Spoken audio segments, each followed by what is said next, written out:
पाक आतंकी अशरफ ने भारत आने के बाद पहले 5 साल क्या किया और भारतीय पासपोर्ट पर कहां-कहां घूमा, सारी डिटेल्स आई सामने।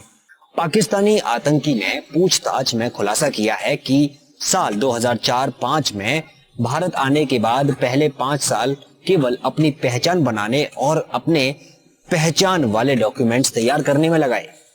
उसके बाद उसने एक हिंदू परिवार में घर किराए पर रखा और वहां रेडी पर काम करने लगा। इसके बाद बंगाल और बिहार की तरफ गया और वहां लोगों से संबंध बनाने लगा।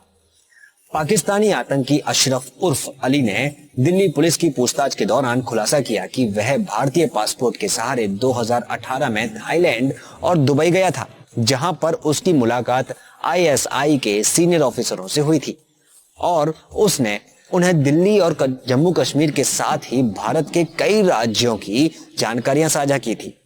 कई महत्वपूर्ण जगहों की फोटो और वीडियो के साथ कई इलाकों के नक्शे भी लेकर गया था। अब दिल्ली पुलिस की स्पेशल सेल इस आतंकी के खुलासे से मिले इनपुट पर जांच कर रही है।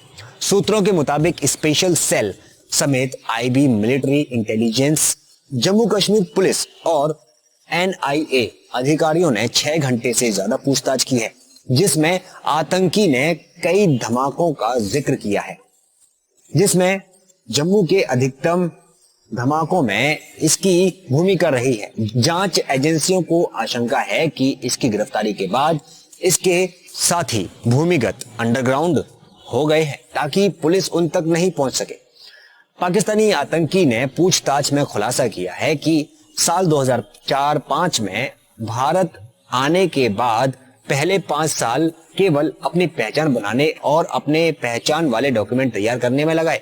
इसके बाद 2 साल उसने अजमेर में एक हिंदू परिवार के घर पर किराए पर लिया, वहां रेडी पर काम करने लगा। इसके बाद बंगाल और बिहार की तरफ गया और वहां लोगों से संबंध बनाना शुरू कर दिए।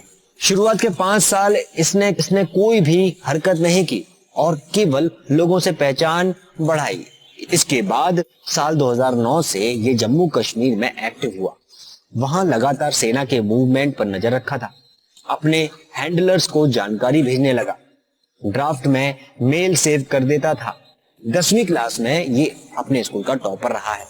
अशरफ मैथ्स में इसकी बहुत अच्छी पकड़ थी, जिसका इस्तेमाल ये ISI को सूचना देने के लिए करता था।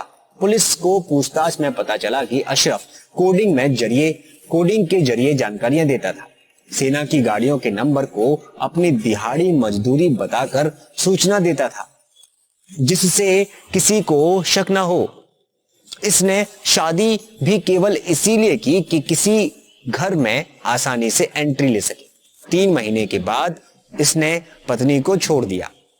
पुलिस सूत्रों से मिली जानकारी के अनुसार जम्मू कश्मीर में हुई आतंक की 8 से 10 घटनाओं में इसने अपना हाथ होने की बात कबूली है, लेकिन पुलिस इसकी बातों की तस्दीक कर रही है।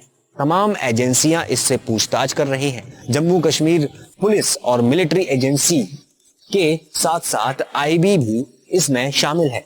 पुलिस के अनुसार आरोपी फर्जी पहचान के साथ भारत में 10 साल से ज्यादा समय से रह रहा था। उसने कहा कि अशरफ ने India gate, Kashmiri gate, ISBT, Lal Qila और ITO पर पुरानी दिल्ली पुलिस मुख्यालय का भी मुआयना किया था।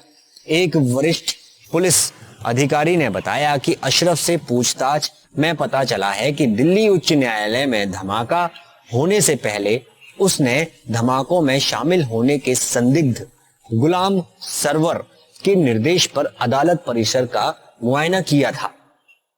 पुलिस ने कहा कि उच्च न्यायालय के अलावा आरोपी ने राष्ट्रीय राजधानी में 8 से ज्यादा स्थानों की भी रेकी की।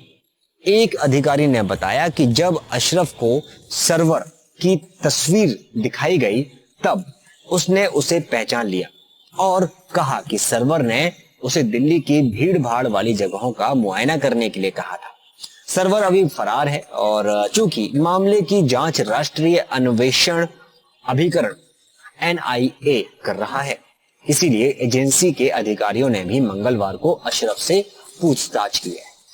पुलिस को अभी तक उच्च न्यायालय परिसर धमाकों में सर्वर का हाथ होने का सबूत नहीं मिला है।